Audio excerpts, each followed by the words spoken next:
Okay, good afternoon. I am Anto Budiarjo. Welcome to Monday Live. This is something that we do every Monday afternoon at 3 p.m. Eastern.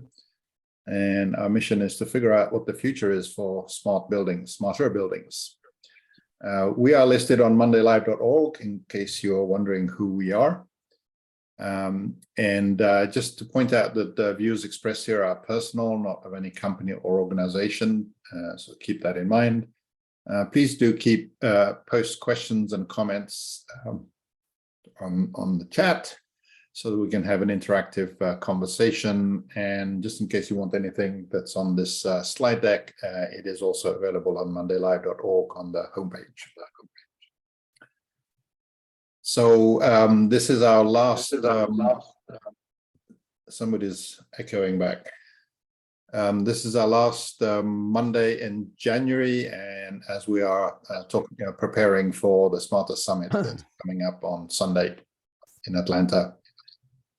And so our agenda today, our normal chit chat, and then we're going to be sort of discussing really the state of the industry that sort of led to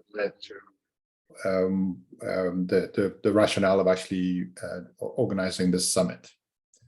So really looking forward to that. And again, the Smarter Stack, if you've not registered, somebody's giving feedback that I can hear. I don't know who that is.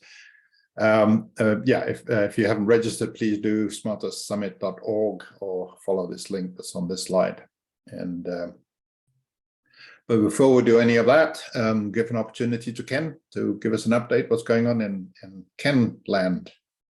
Kenland, it's busy. It's hectic for an old man. It's really going by me fast here. The dates are closing in. Atlanta is coming up on everyone's screen.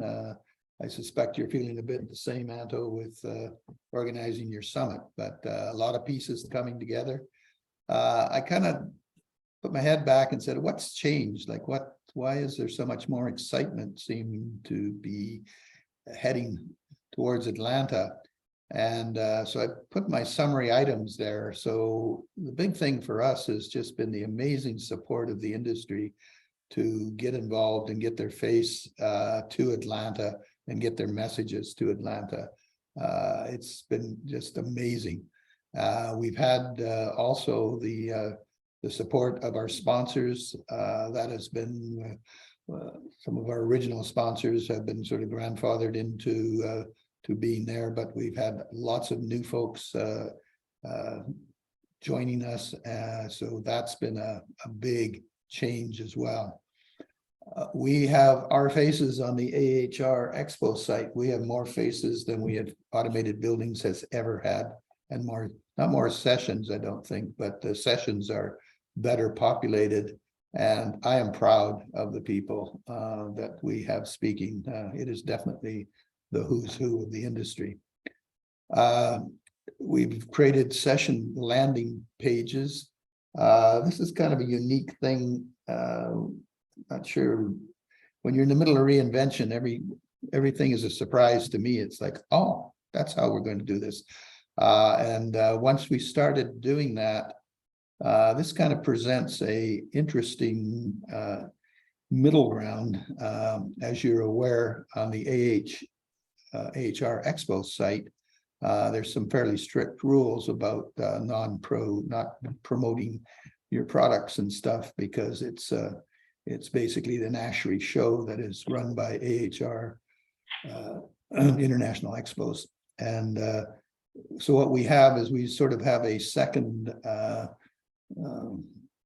menus and promotion of our event on our site. And of course, we're allowed to actually link to vendors and vendors' messages. So this is kind of a unique approach of kind of being able to connect our messages to the faces, I guess. What's the other big thing, of course, is Chat GPT. We're starting to see an uptake. People are starting to use it, starting to recommend how we use it. I'm sure there's going to be a lot of chatter about that in Atlanta. And the speakers are writing on our wall, either as contributing editors or as sponsors. That's a new a new twist this year. The ability to get our message out almost immediately is working well, and getting one message out creates somebody to generate another one. And we haven't completely figured out how to connect the faces to these virtual articles, but we're still working on that. We've got a couple of trial things out there. We're seeing basically the PowerPoint evolve to online presentations, and it allows us to pre-spin the event, as well as have you hold up your phone and get your QR code and actually have the information in front of you while the person's speaking. And then it also allows us a method of documenting it. So in some ways, Anto, back in the old days of Point View and Connectivity Week, you were a pioneer in trying to pull that together, having the actual speakers generate their own content and get it on the site. And we're kind of, in some ways, starting to generate that. So that's kind of exciting stuff. Sponsors are responding to the sessions in their posts. They're starting to just independently, they write an article about something that is part of their session, and they bring us to their resources, which that may be video or whatever. And the big change that has happened since last year, in my mind, is everybody has finally bowed down and said social media is important. And we are starting to see a whole bunch of people interacting on social media that we've never seen before. And we're seeing a lot of our material being regenerated under various people's networks. And I'm finding more and more, as I have some 22,000 followers, and I could never figure out who the heck they were. And what's happening now is they're appearing in 20s, 30s, attached to particular vendors, particular events. There's all these pockets, and I think that's probably a good way to think about our industry, is that it's just a mosaic of a bunch of people. They have special interest groups, but we all need to kind of get under a bigger banner here and move forward. And I think that's what you're trying to wake up in the summit as well, Anto. So back to you. Okay, great, thank you. Yeah, it seems like our behavior as a group of people is changing, as well as the technology and everything else that's changing. So that's really interesting. Mark, you had a slide up. I do, and I actually have two slides. Hopefully you got both of them. So what was interesting, crap. Anyway, so we'll just use this one. So what I thought was interesting about this is some excerpts from a news release. Obviously, as the headline says, it's a website. It's talking about Atlanta's new tallest building. And you know, like anything else, it went through its paces to get approved in zoning and all that. But what I really found really interesting is this next to the last sentence here. Amenities will include a luxury spa, you know, no surprise, concierge, valet. This is what I really just caught me. Smart building technology alongside next generation mechanical systems per site. That, to me, when I see these press releases over the years about these new dynamic buildings and stuff, this for me was the very first time in a release that they actually mentioned smart building technology. So for me, it was exciting to see that, and hopefully we're going to start seeing more of that. And you know, I think in equating a little bit of that to the Smarter Summit, you know, that's again part of this change. I think we're starting to see a little bit more of adoption of smart building tech up front versus waiting towards the end. So again, this was exciting to me to see it in the press as part of a release. Back to you. Yes, smart. The term "smart building" in the same sentence as luxury spa kind of doesn't make sense to me. Well, maybe the luxury spa is smart. When you jump in there, they're not going to let you in there. I don't know. So, Right. but anyway, Interesting. It is interesting. Right. Thank you, Bill. If you're talking, you're muted. I think what's interesting there is a couple things are assumed. Like, it's assumed that we're going to have a concierge, a valet, and a luxury spa. And it's assumed that we're going to use smart building technology. So I get, Mark, that it's interesting and like, whoa, but it also feels like de rigueur, like that's it. It's standard, man. It's going to happen. Yeah. So what kind of a thing? Right. Yeah. It's the so what, and so what would be a great place for all of us to be. Right. Cool. I came across this last week, SEC rule that will put a requirement on publicly traded companies where there has been a material cyber incident to disclose it to SEC and investors within 4 business days. This site was presenting it as a tectonic shift. I think it is obviously a sort of a big deal. I don't know how much of a big deal this is, and a couple of cybersecurity guys on this call here, Jim, Bill. I don't know what your thoughts are. Well, transparency is good, right, Jim? As much more transparency, the better. And again, it's going to be so what in the future? Like, whoa, we had that, and now we're talking about it. Jim, what are your thoughts? No, I agree. I think it's part of a steady drumbeat of people realizing what their exposure is and how they're going to limit and how they're going to handle it. So I think it's just part of an evolution, and I'm happy to see it happening. Mm. And there's a real nasty downside if stuff like this doesn't happen. And it involves the financial markets, but not the way you think. I mean, this thing called cybersecurity insurance is such a wild west out there. If we don't start bringing this stuff to the fore, first of all, to get it, it's going to be almost impossible. And if you can get it, it's going to be ridiculously expensive. So some of those things will start to normalize, maybe. Yeah, indeed. So any other thoughts or real things quick, Anto, let me just read you guys this another interesting thing. This is from a new survey from KPMG. 33% of 18 to 24-year-olds have rejected a job offer based on the employer's ESG performance. And again, let me read a couple of these others. We've had this type of discussion over this last year. 45% of the 18 to 24-year-olds researched a company's ESG creds when job hunting. Over 50% of the 18 to 34-year-olds said that they valued ESG commitments from their employer.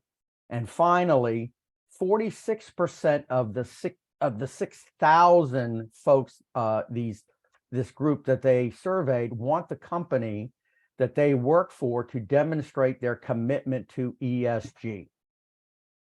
Was this US or global or Europe? This was global.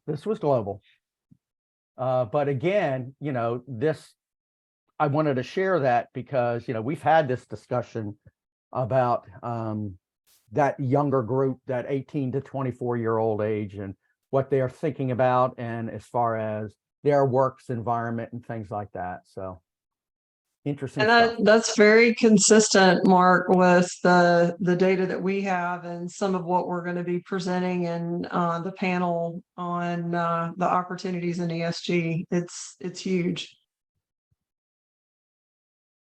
Yeah, interesting. Any other thoughts before we move on? All right, let's move on. Talking about Smarter Summit.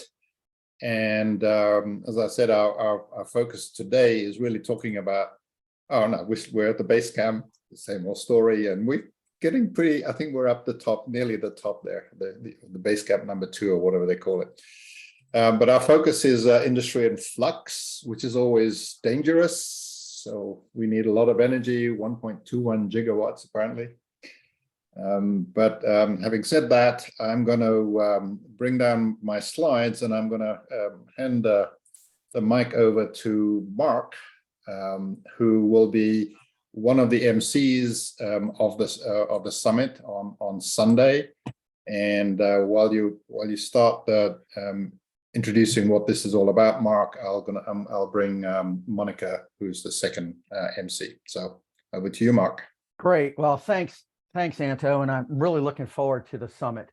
Again, as we have said during this whole month, and that the change is happening, and I like your slide about being influx, Anto, because I think it is, but the change is for the good. And I think when you come to the summit, you're going to hear from a good variety of folks who are going to share their thoughts and wisdom about this change. And what is also nice about this is that I don't think it's going to be a conversation of the folks presenting. It's going to be a truly interactive conversation. And that's what we're trying to achieve here. And it's going to be unusual in that I hope there's going to be some agreement, and I hope there will be disagreements for whatever it's worth. And I'm delighted to have with me, joining me as co-host, is a person by the name of Monika Davis, who is the media and communication person at C4SB. And what I like about this is that this is the older generation right here, combining with the newer generation, the younger generation of our industry. And we all know how important it is to get this younger generation involved with us. So I'm delighted to have the old and the young together. And I hope, Monika, you'll make me feel a little bit younger than I actually feel, but that's beside the point. And, you know, we need folks like Monika to ensure the journey continues. And I'm hoping that the things that we are going to be talking about at the summit are those things that the younger generation will embrace and pick up. So Monika, how about telling us a little bit about who you are and why? The big question, why did you choose this industry? We all want to know. Inquiring minds need to know. Well, hey, hello, everyone. I'm Monika Davis, as Mark and Anto said. I'm super excited to be part of this process and a great team, Coalition for Smarter Buildings, and to see the process that we could take and how we could really have like a large impact on the world. Sustainability, the environment, ecology, these are big things. I'm really into the environment and eco-friendly and what we could do to create a better community for all, making smarter buildings efficient. That has to do with the environment. That's a big correlating thing. That's really what got me involved in the entire process. And yeah. The point of my involvement today is to clarify why I think the summit is a great idea, what I think we can all get from it. To put it simply, I think the summit is an opportunity to get people together, the older, the younger, everyone part of the community, even people who are just interested in this industry who aren't part of it yet. Together in one space to be able to communicate about everything that we think is important, what steps we could take to move forward to reach the goals that we are trying to reach, to improve what we're already doing. I think the summit is going to be a great chance to be able to ask questions and push the limits of what we really can do to change, or even who we could be doing it with. that reminds me, hashtag smarter together. That's a really big slogan that we're going for, because that is what we are all trying to do here together, is to make smarter buildings together. I look forward to be able to hear each session at the summit as its own, and to be able to gather more information from each of them. We do have a handful of sessions that are going to be happening. The first is changing landscapes. The second is going to be the quest for smarter buildings. The third is something that I'm most looking forward to, which is driving change, which I think is very important at the moment. The fourth is going to be smarter delivery. And the last, but of course not least, is going to be the call to action. I'm really excited to be able to see what the future holds for all of us together, and what we could do to make buildings more efficient, smarter. And yeah, I just look forward to moving forward with you guys. A breath of fresh air. Thank you, Monica. So let me ask you a question. Yeah. In the survey numbers that I just read off. Yes. So would we put you into that 18 to 24-year-old where ESG and all those 4 or 5 points I suggested, that's of interest to you? It is actually, it is. As you were talking, I had made a comment to Rick about the whole thing. So I am part of a library system. I work for Mid-Continent Public Library, and before I became part of the team, I figured with how much, let's just say, paper the library goes through, they would be a lot more efficient with how they recycled. Yeah, to put it simply. We use a lot of sticky notes and things like that, which can't be recycled. And even though we do pay a monthly fee for recycling, we do not separate those two. Everything ends up just going into the same garbage can. So if I would have known beforehand, I think it would have been something that I thought about, whether or not I wanted to be part of a team, knowing that they weren't really doing the best that they could. So yeah, you can throw me in there. Good. So then that was good. So I think, KPMG was pretty accurate. That's pretty accurate there. Yep. The other thing about this, and then we're going to invite Glen Allmendinger on here too, because he's definitely going to be a part of this and going to help open up the session. And then also one of the things we've asked Glen to do is close it. Glen, bring all this stuff together, all these sessions that Monica mentioned. How are we going to bring these together?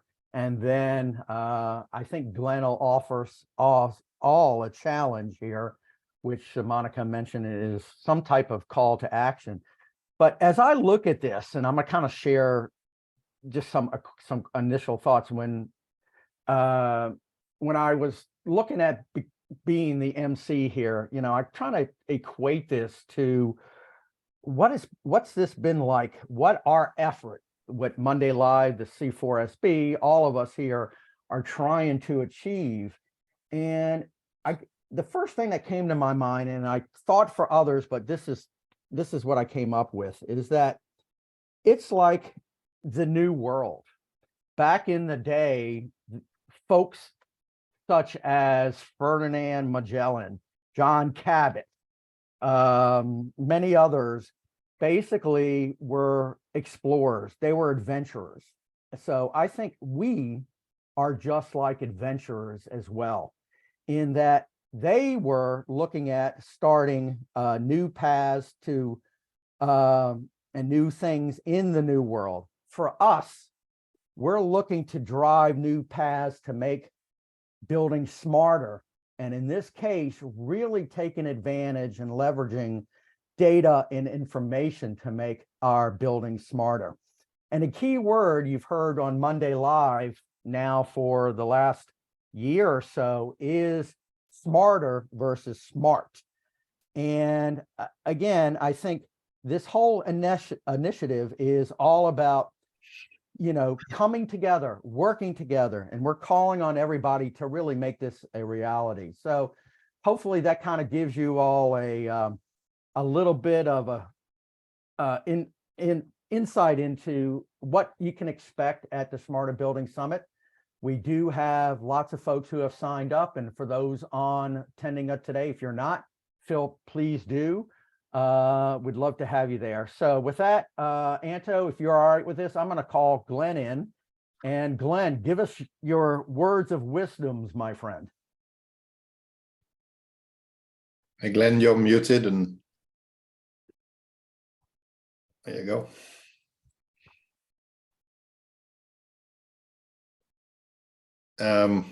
You're not muted, but we can't hear you, so there's some microphone issue.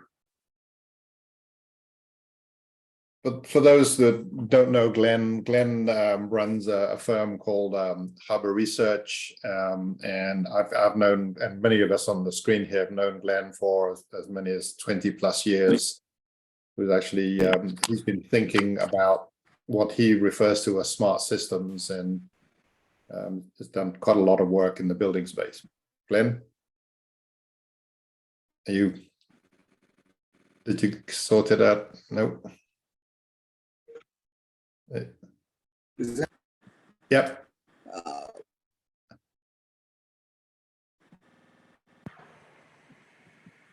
can you hear me now? Yes. Yes, we can. Does that work? Yes, it does. Yes, it does. And assuming. All All right. Okay. My apologies.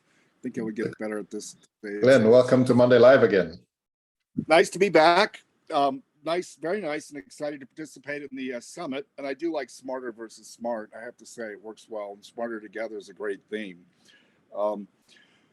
And since I've been editing this paper, Anto, about open and interoperable systems, I guess this has given me much time to think about particularly how the building equipment OEMs relate to software and network systems. And I think the challenge historically has been, what we called walled gardens or participation by invitation only. But as they shape their ecosystems and solution delivery methods, they're not really all that well aligned and naturally have affinity with the concept of open and interoperable systems. And I think while they get the concept of the value of data and interactions in these systems, as these systems get more complex, they're going to be very dependent upon data, which means shared data, which means open and interoperable. So I think part of the smarter together theme that I'd like to emphasize the most is we need a way to get I used to always jokingly call this the overworld versus the underworld. And the overworld is like IT, where you have Cisco, and they convinced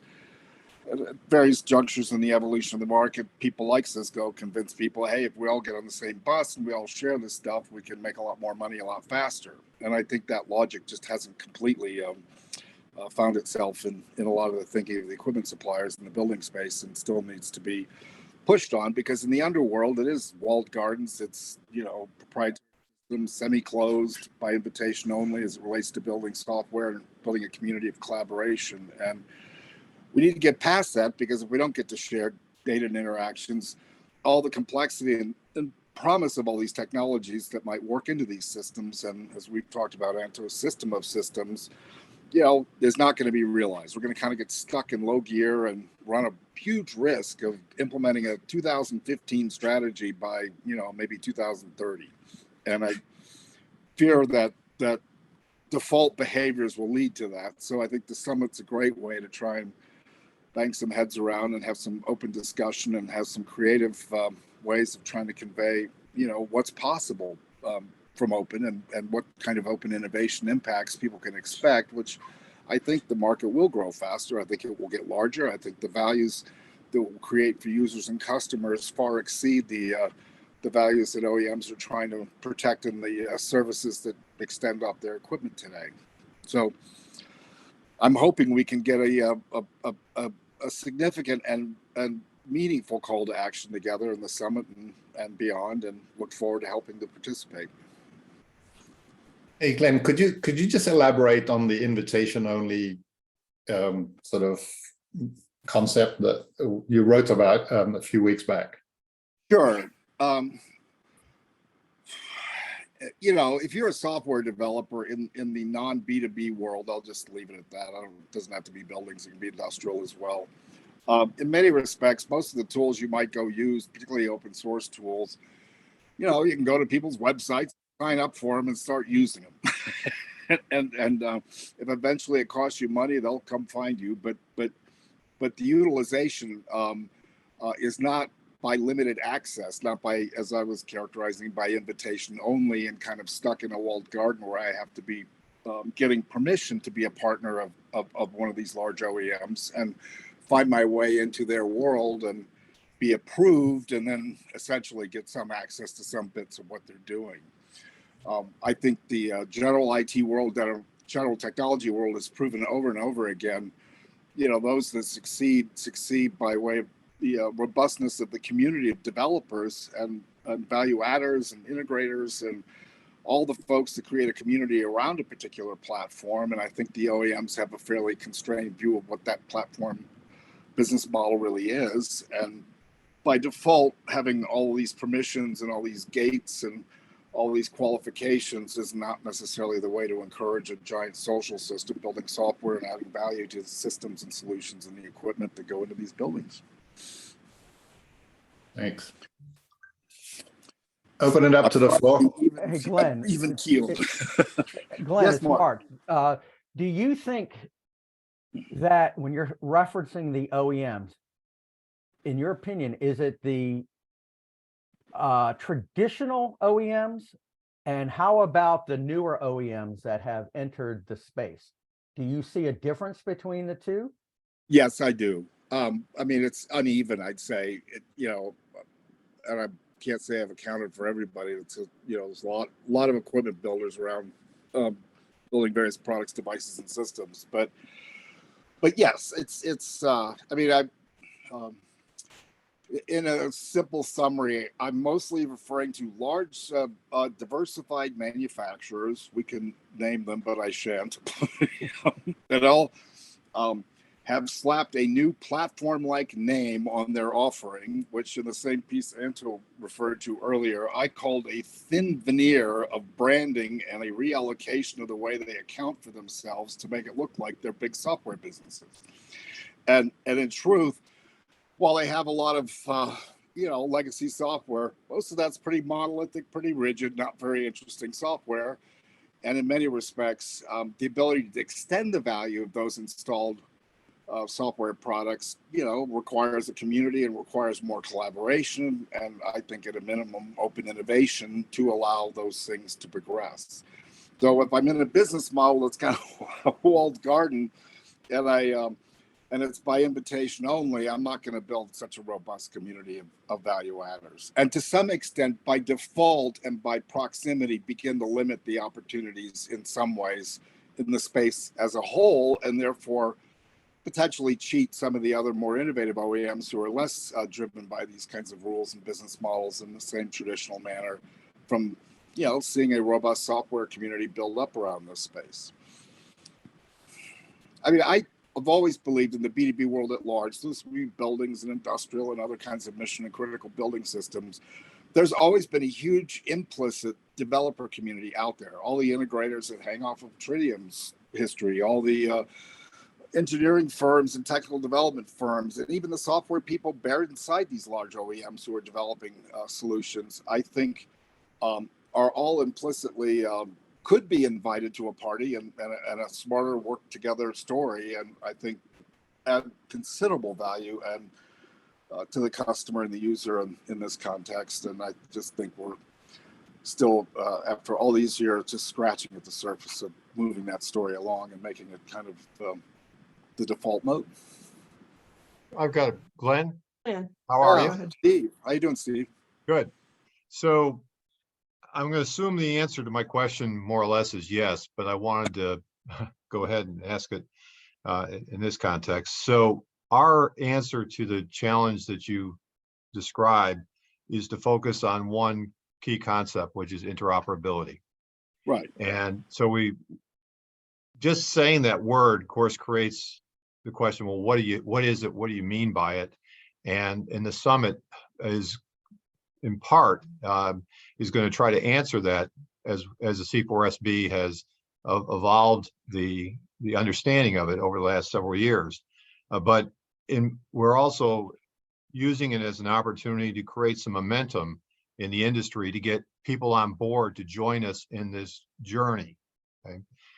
So that, because I agree, we can't control what the OEMs and the other suppliers are going to do from a software perspective. You know, whether software is good, monolithic, open, accessible, in terms of how they approach things. But if we can get, I believe, if we can get consensus around what interoperability is all about and how that functionality needs to appear in products, then it, and our assumption is at that point, then this independent development community can then emerge. Because there's consensus and what it is and how it's going to work and what everybody needs to do to be on board to achieve this future. So do you agree that by getting it really around this one term, interoperability, and driving everybody to work with us to define that and implement it in products is the way to go? Yes, and it's, you know, it's an imperative, Steve. It's kind of like hard to do without that. But I mean, the way I've been trying to, you know, a lot of the clients we work with, they're just as stuck in the mud as the rest of what I'm describing. The argument I've tried to make to them is, if you build these kinds of business cases for how these systems will run in the not very distant future, it almost goes without saying that almost any vendor is going to be more than 40 or 50% reliant on other people's data to realize the full value of the systems that they're developing and the solutions they're trying to deliver. And so it is a bit of an irony that this is such a hard story to get across the finish line in terms of behavior. But I think that will finally be the thing that busts the floodgates, you know, whether it takes long or it takes short. I think it's once people realize that their own ability to make money and leverage new solution and services capabilities is all dependent upon sharing data. You know, this goes back to the old, I always used to use the preschool lessons my kids were taught when they were young. We share because we care. Just, like, we could probably replace it with something like we share because we're greedy, and we can all make money together if we share it. You know, it's but something. There's some place in here that doesn't set it. But without interoperability, and obviously people can debate the subjective interpretation of how those things manifest itself. But you have to get to some level of interoperability in order to get to that kind of shared data. There's no question. Melissa, I think you had a Glen. question. Yeah, first, thank you for all your hard work. I've never had the opportunity to meet you in person, but I'm looking forward to meeting you at the summit. Yes. We have a lot of discussion about the dramatic changes that are taking place in the workforce, not just in technology. And right now, the composition of our workforce is changing in size, it's changing in its composition, it's changing in its age. And sometimes I think our industry tends to think of that only in terms of who we're trying to hire, but not who we're selling to. And there are going to be more women buying. There are going to be more ethnic and racial diversity. There's going to be more cognitive diversity in the people that are making purchase and procurement decisions. And I'm wondering what your take is on how that will impact and drive innovation. Well, I think along with those demographics just comes a lot more exposure to a lot more different technologies and innovation modes and models. But basically, you know, it's the digital native story. I mean, you know, the younger you get, the more this is integral to people's, you know, it's already in the fabric of their life. It's all over their life. How come it's so hard to do in this particular context, but it's so easy to do everywhere else? And we must be at the tipping point of that. I mean, I think that's why, again, I like Smarter Together, because it seems inevitably that sooner or later, you're just going to get outnumbered. You know, we'll all die away and the rest of them will take over, and, you know, much glory could be had just because it'll loosen up the way all of these interactions go. You know, the more people to the party, the more interesting the party is. It's a little bit like I joked when I was a little kid. My parents in the late 50s and early 60s threw a cocktail party every Christmas, and it was a bunch of white guys with their white wives, and that was it, right? They're all people that worked for my dad in his engineering department. And of course, that's not the way anything looks today, not even close. And so this just opens up lots and lots of windows of opportunity for all sorts of different kinds of innovation to come. You just need the tools to help support and catalyze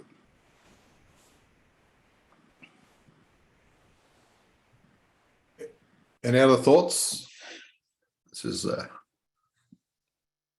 great opportunity to ask somebody that's been watching this for 20 years. Is it 20 years that you've been doing this, Glenn?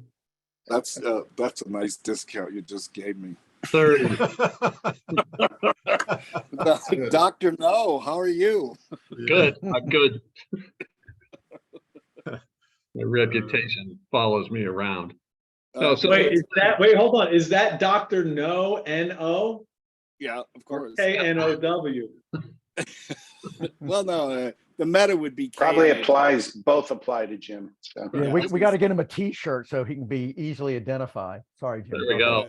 There you go. Jim's meta tag would be spelled K-N-O-W, but his response is usually like N-O. Love it. Perfect. So in the spirit of that, Glenn, what do you think is the major tipping point right now?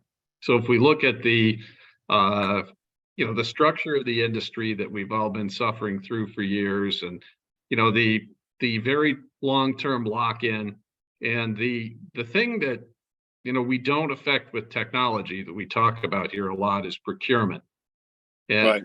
The fact that the world is locked into archaic low bid procurement technologies that don't take into account the fact that cybersecurity and data businesses are operating cost businesses, not capital cost businesses.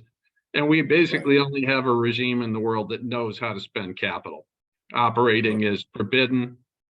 Reflect on that for a sec, if you would. Well, I mean, it is kind of old school, new school, right?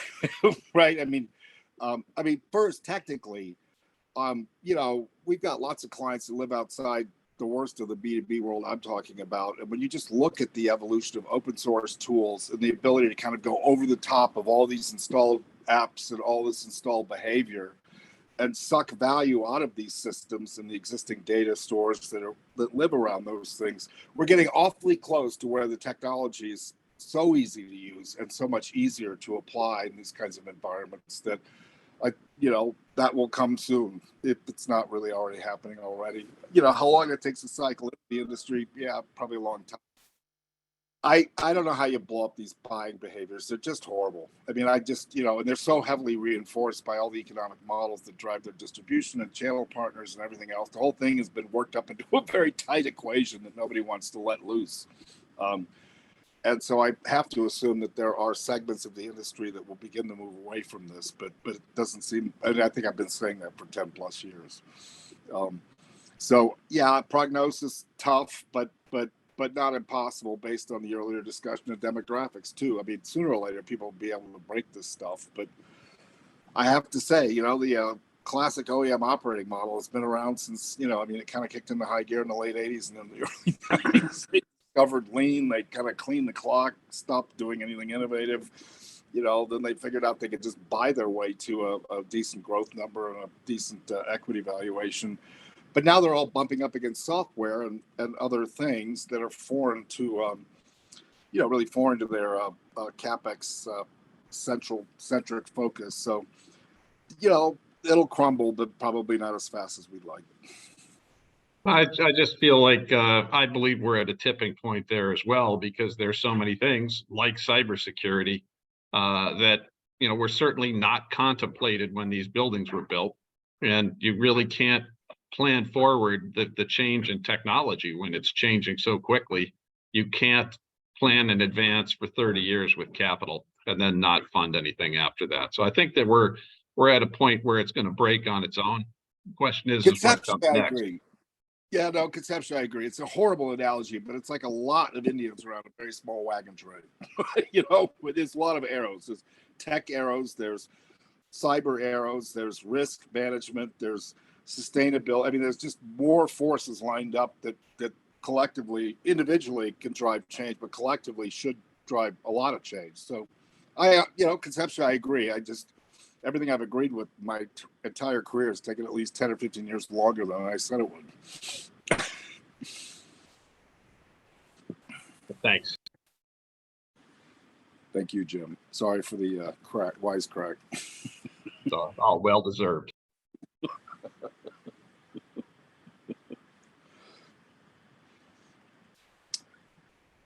Let me just throw in something here as I think about this challenge that we have. And I was kind of there beside Jim back in the day when protocol wars were just starting and BACnet first came out. And, you know, I was the chairman of Lawnmark for a long time and even early back in those days. And we saw our membership, in particular, our sponsor level membership, go from being comprised of all the major OEMs to being comprised primarily of secondary or specialty sort of manufacturers who were really focused on the lawn market, right? And a lot of that happened at the advent and availability of BACnet. And, you know, sort of the industry knowledge or dirty little secret is BACnet was, you know, created by ASHRAE, and it's an open standard and backed by, you know, a reputable organization like ASHRAE. But as an OEM manufacturer, I can utilize it, make all those claims, but create proprietary locked in and closed systems. Right. Which to me, unfortunately, being on the other side, still made perfect sense, right? If I were a manufacturer, I completely understand that strategy and why they want to do that. So now we're facing, and I'll say also, if you dial it all the way back to the beginning of lawn, and why did lawn become popular?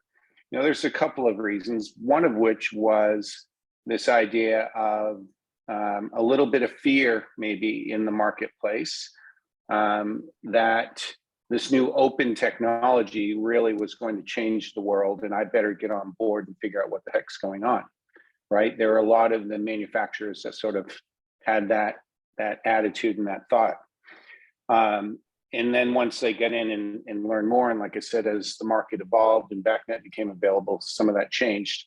So now we're at the beginning of what feels very familiar to me. Hey, let's all become interoperable. How do we go about doing that? And you know, what is it going to take to change the marketplace? In those previous situations, lawn, there was a marketing force and a company that was making money by pushing that agenda out there. BACnet had the credibility that it needed to really become, you know, with an ASHRAE behind it. And now I'm looking for what is going to be the agent of change here, the tactical or strategic reason for companies to truly become open, make things open. How does it make them more money, give them more market share? And I know specific, and by the way, I totally have backed this. It's literally painted on the walls of our office here about open and interoperable.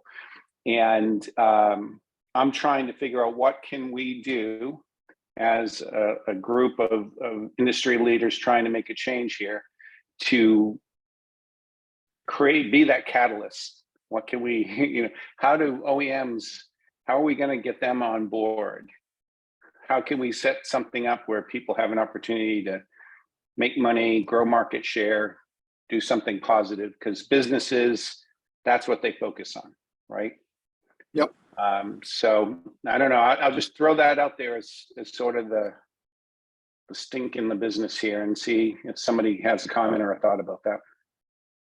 Well, I'll just start. I mean, it's what I said at the outset. I still believe if you could find ways to document, and I'm not sure quite what that means, but in some way validate the scale of the increased scale and the potential increased speed of the market's growth just based on things being more cooperative. That's probably, you know, because it's a business case argument, it's an economic argument. In many respects, I think that's probably the foundation that kind of has to be in play in order to even have the discussion.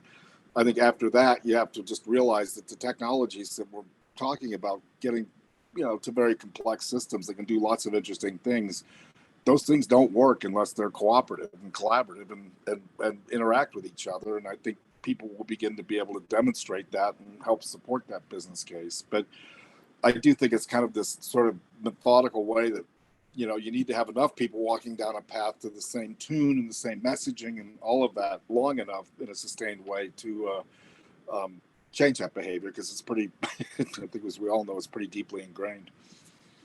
So isn't Well, it the issue that interoperability and proprietary can actually work with each other as long as you focus the interfaces between systems, between devices are interoperable. What you do inside can be as proprietary as you want.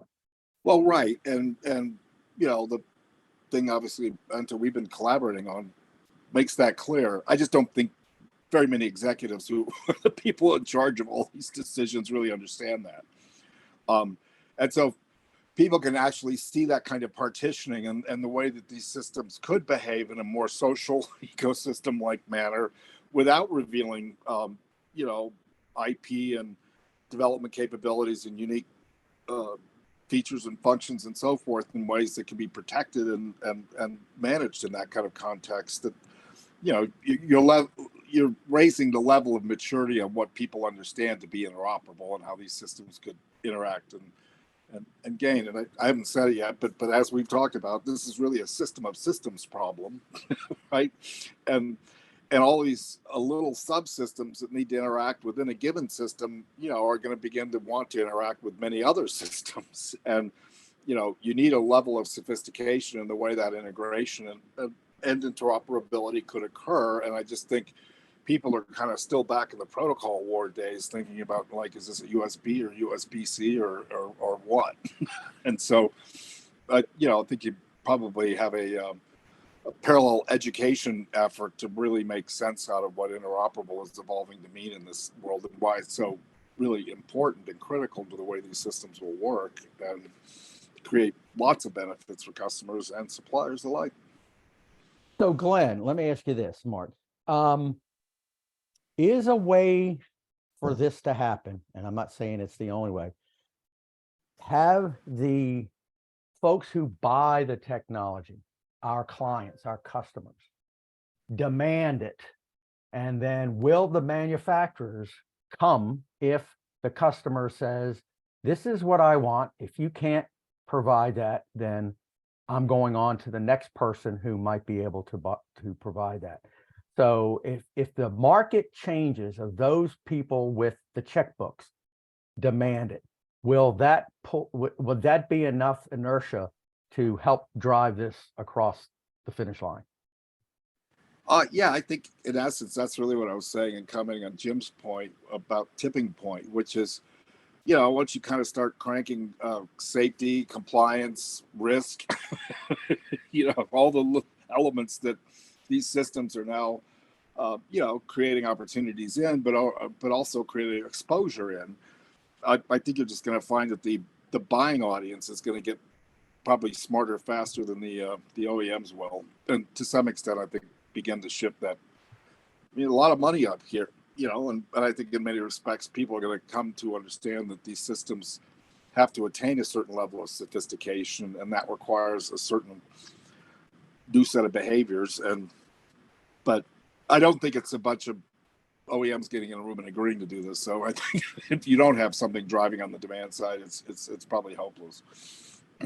You know, and that was a big part of the lawn community strategy early on, very early on, was just this relentless and endless campaign to get engineers to specify, to create specs for buildings and target end users and specifiers to write that into the specs, right? Yep. As it is, you know, spec wars have existed from the very beginning. And now the question is, how can we do something similar with the effort that we're putting forth here, right? How do we get these engineers and owners to put that in the specifications? And I'll tell you what the strategy was back in the day, and part of what really helped, I think, is nobody ever got fired by specifying an ASHRAE standard in their building, right? So how do we compete with that? That is the I was going to say inbred. That's not the right word. That is the intuition of engineers to be risk averse and take that as their default strategy in creating specifications like that. Well, and I mean, the fact that these standards and the whole concept of interoperability does play also to sustainability, to cyber risk. I mean, there's a lot more factors in the story now that have a lot bigger economic impact than they have had. I mean, you don't have to go too many years. Yeah, I agree. Yeah.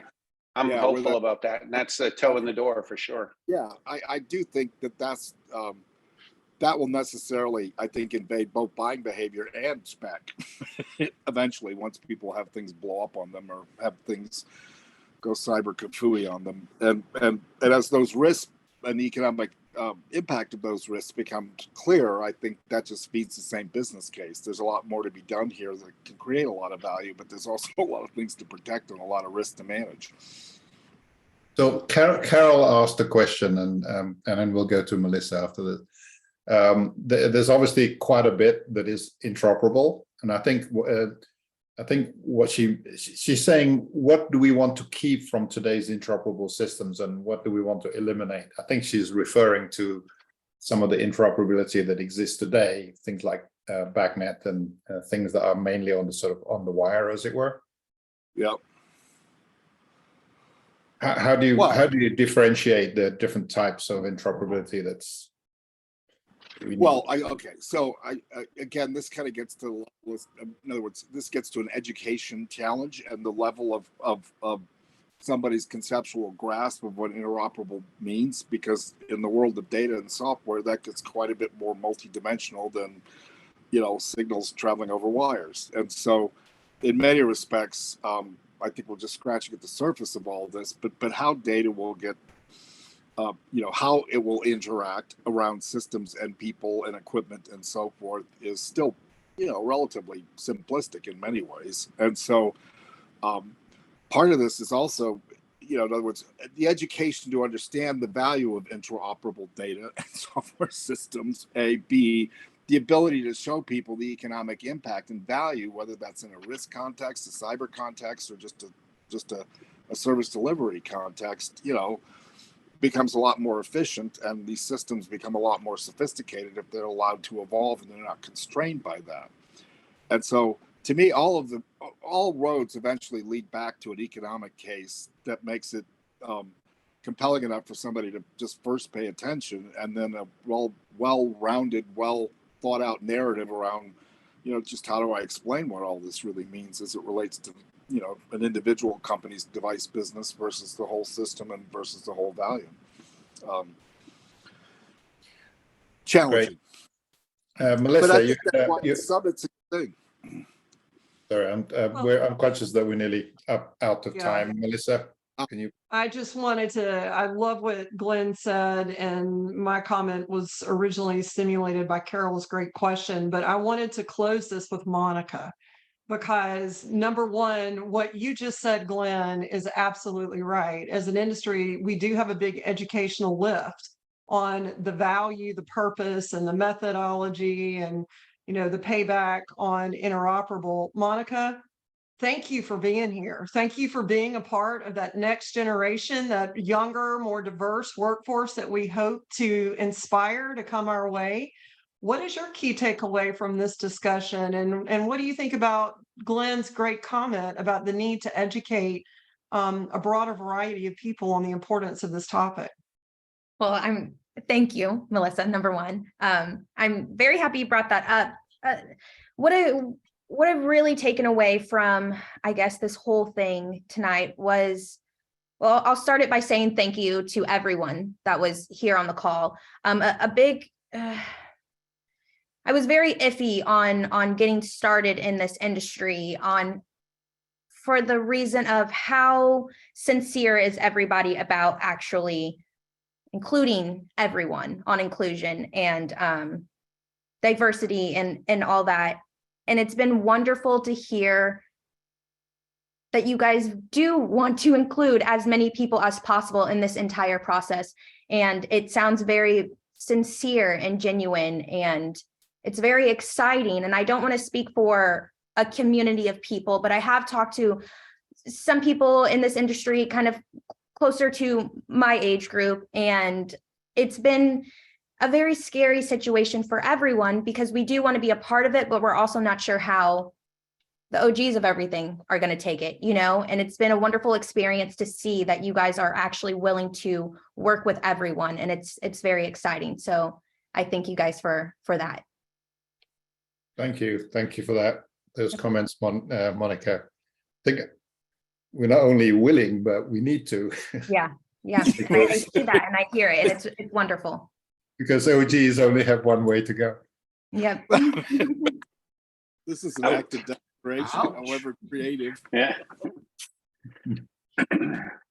So with that, I think we need to bring this to a wrap. So thank you very much, Monica, for joining us today. And thank you, Glenn, as always, providing some incredible insights. And I think everybody on the screen here is going to be in Atlanta. I think maybe somebody's not. But we'll continue this conversation in Atlanta this coming Sunday, which is only 5 days away. So thank you for everyone, and we'll get the video on this out tomorrow or Wednesday. And with that, we're dark a week from today. We're dark next week. We don't have a show. Thank you for reminding me. We don't have a show next Monday because we're all at AHR, and we looked at doing a show during AHR, but the logistics just got really, really complicated. So we'll be back. I think it's on February the 13th, if I got that Monday right. So Great. See you. Thank you. All right. Bye-bye, all. Bye-bye. Bye-bye. Bye. Thank you guys.